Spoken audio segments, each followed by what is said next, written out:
Iran में बढ़ते युद्ध के खतरे और इजरायली हमलों के बीच वहां मौजूद भारतीय छात्रों की जिंदगी डर और दहशत के साए में बीत रही है। मेडिकल की पढ़ाई के लिए गए छात्र अब बेसमेंट में छिपकर अपनी जान बचा रहे हैं और लगातार भारत सरकार से वापसी की गुहार लगा रहे हैं।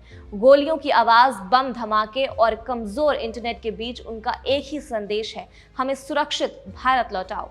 ईरान में हालात बेकाबू होते जा रहे हैं और वहीं पढ़ाई कर रहे भारतीय मेडिकल छात्र बुरी तरह डरे हुए हैं। लगातार हो रही इजरायली बमबारी और गोलियों की आवाज के बीच सैकड़ों भारतीय छात्र अपार्टमेंट के बेसमेंट में छिपकर अपनी जान बचा रहे हैं। कई छात्रों का कहना है कि वो पिछली 3 रातों से सोए नहीं हैं। इंटरनेट की रफ्तार बहुत धीमी है, जिससे ना तो ठीक से परिवार से बात हो पा रही है और ना ही मदद की गुहार लगाना आसान हो पा रहा है। कश्मीर के कुपवाड़ा में रहने वाले इम्तिसाल मोहिदीन, जो तेहरान की शहीद बेहशती यूनिवर्सिटी में MBBS के 3रे साल के छात्र हैं, उन्होंने बताया कि रात 2:30 पर धमाकों की आवाज ने उन्हें जगा दिया और वो बेसमेंट में जाकर छिप गए। उनका कहना है कि धमाके इतने नजदीक हो रहे हैं कि एक तो महज 5 किलोमीटर दूर हुआ।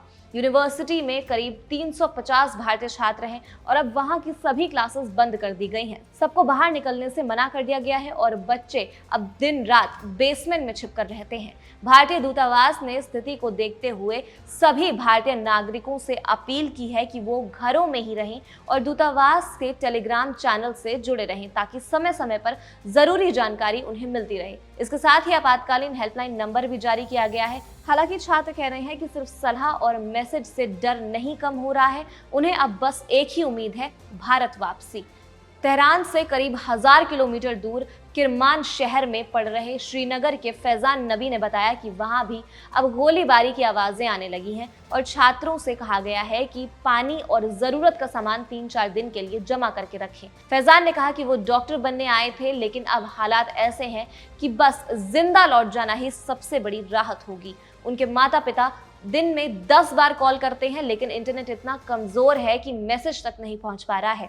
वहीं सोपोर की मिधात, जो Iran university of medical sciences में 4थे साल की छात्रा है, उन्होंने बताया कि जब पहला हमला हुआ तो रात सबसे डरावनी थी। चारों तरफ हड़कंप मच गया था, सब एक दूसरे से लिपट कर रो रहे थे। उन्होंने कहा कि यूनिवर्सिटी की तरफ से कोई खास मदद नहीं मिली, बस भारतीय दूतावास ही व्हाट्सएप के जरिए लगातार संपर्क में है।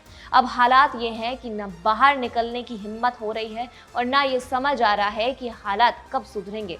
छात्र दिन रात बस एक ही दुआ कर रहे हैं, भारत सरकार उन्हें जल्द से जल्द सुरक्षित वापस ले आए।